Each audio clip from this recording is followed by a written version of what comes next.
Channel पर आप सबका बहुत बहुत वेलकम। उम्मीद है आप सब ठीक होंगे। दोस्तों, प्लीज़ स्टोरी अच्छी लगे तो चैनल को ज़रूर सब्सक्राइब करना, वीडियो को पूरा देखना क्योंकि आज की स्टोरी बहुत हॉट होने जा रही है। तो दोस्तों, ये कहानी है एक लड़की की जिसका नाम मिशु है। मिशु जहाँ रहती थी उसके पड़ोस में एक घर था जहाँ उसका और उसके घर वालों का आना जाना बहुत लगा रहता था। उस घर में एक लड़का भी था जिसका नाम अरमान था।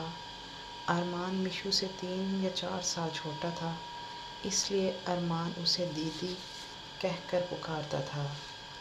मतलब कि दोनों मुँह बोले बहन भाई थे।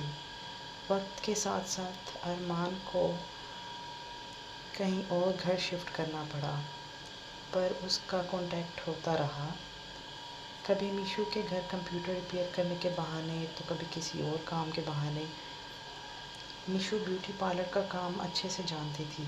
एक दिन अरमान की कज़न की शादी थी तो मिशु को दुल्हन का मेकअप करने की रिक्वेस्ट की गई। जब मिशु मेकअप करने गई तो अरमान के कज़न ने अरमान से कहा कि तुमने इस माल को बहन क्यों बना लिया है, ये तो बॉम्ब है, तू इसे फंसा क्यों नहीं लेता।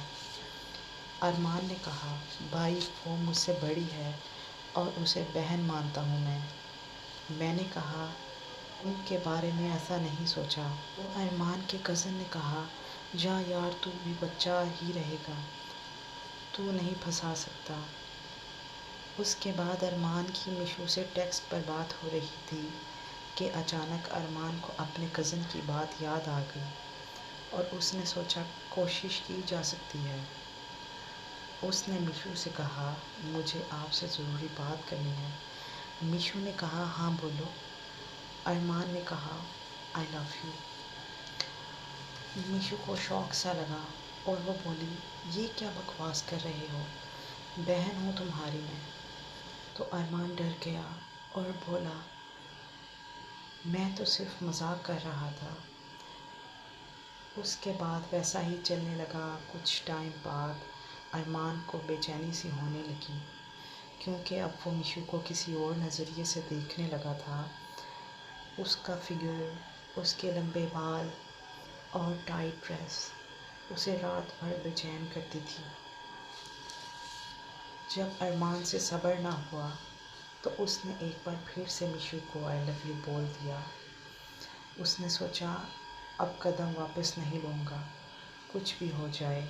पर इस बार मिशु हंसी और कहने लगी, तू बास आजा, पहले भी ऐसा मजाक किया था तूने, इस बार तो मैं तेरा गला दबा दूँगी।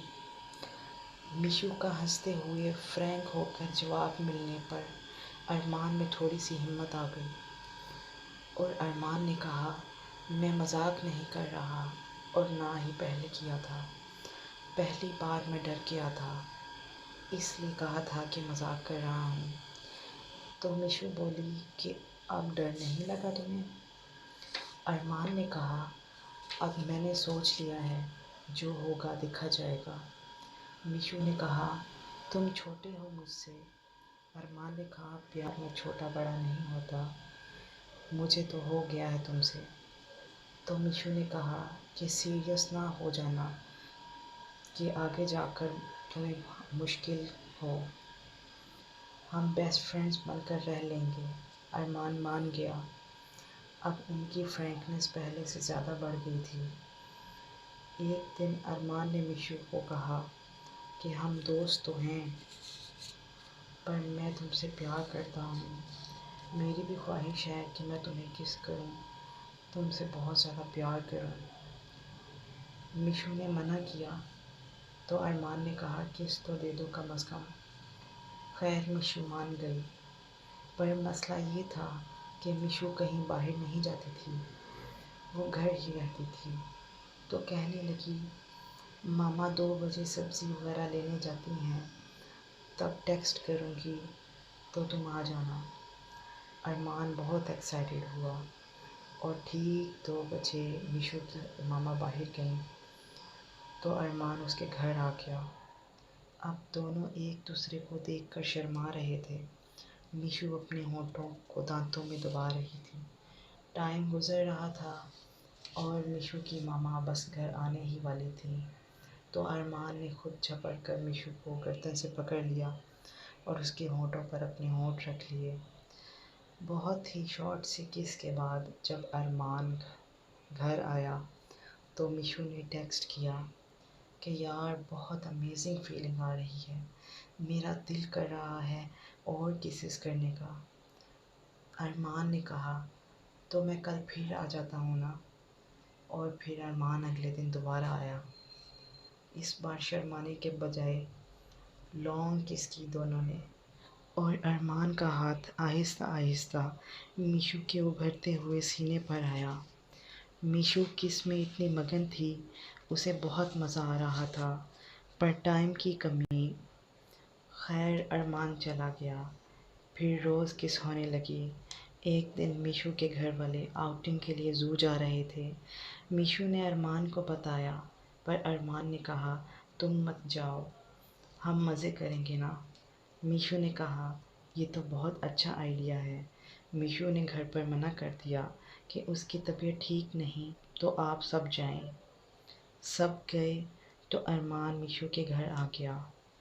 अरमान घर पहुंचा तो वो मीशू को नाइटी में देखकर पागल हो गया। उसने फ़ौरन मीशू के होठों से होंठ मिलाकर पागलों की तरह किस करना शुरू कर दी।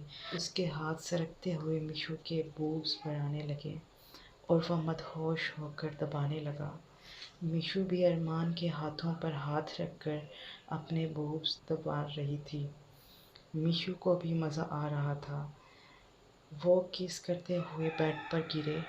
अरमान होठों पे किस करते हुए मीशू की गर्दन पर भी, फिर उसके बाद अपने होठ सरकाता हुआ उसके बूब्स पर किस करने लगा। मीशू के मुंह से गर्म सांसें निकलने लगीं। आह आह। अरमान ने अपना हाथ मीशू की पैंटी में डाल दिया और मीशू पानी बिन मछली की तरह तड़प उठी। आह आह। अरमान उसकी टांगों के दरमियान में हाथ फेरने लग गया और मीशू की बस बेसाख्ता आवाज़ें निकलने लगीं। आह आह आह। और फिर मीशू लेट गई और उसने अपने सारे कपड़े उतार दिए। अब वह इस कदर गर्म हो चुकी थी कि उसे सब्र नहीं हो रहा था कि अरमान उसके अंदर डाल दे। फिर उसने अरमान को अपनी तरफ खींचा और उसका अज़ूए तनासिल पकड़कर अपनी टांगों के दरमियान में रख लिया और उसकी हिप्स पकड़कर अपनी तरफ खींचने लगी। और फिर अरमान का एल उसके अंदर पूरा चला गया। दोनों ने काफ़ी देर तक बहुत एंजॉय किया। उसके बाद अरमान बेकाबू हो गया और बेकाबू होकर उसका सारा पानी निकल गया। फिर उसके बाद कुछ अरसे बाद पता चला कि मीशू प्रेग्नेंट हो गई है। और जब ये बात ओपन हुई तो उन दोनों की शादी करवा दी गई। तो कहानी का नतीजा ये निकला कि मोहब्बत में उम्र नहीं देखी जाती। शादी होनी हो तो आपकी उम्र से बड़ी लड़की से भी हो सकती है, बस दिल में मोहब्बत होनी चाहिए। अगर दोस्तों मेरी स्टोरी अच्छी लगी हो आपको तो कहानी को लाइक ज़रूर कीजिएगा, सब्सक्राइब ज़रूर कीजिएगा चैनल को। फिर नेक्स्ट कहानी के साथ दोबारा मुलाकात होगी। आप सबका बहुत बहुत शुक्रिया एंड धन्यवाद।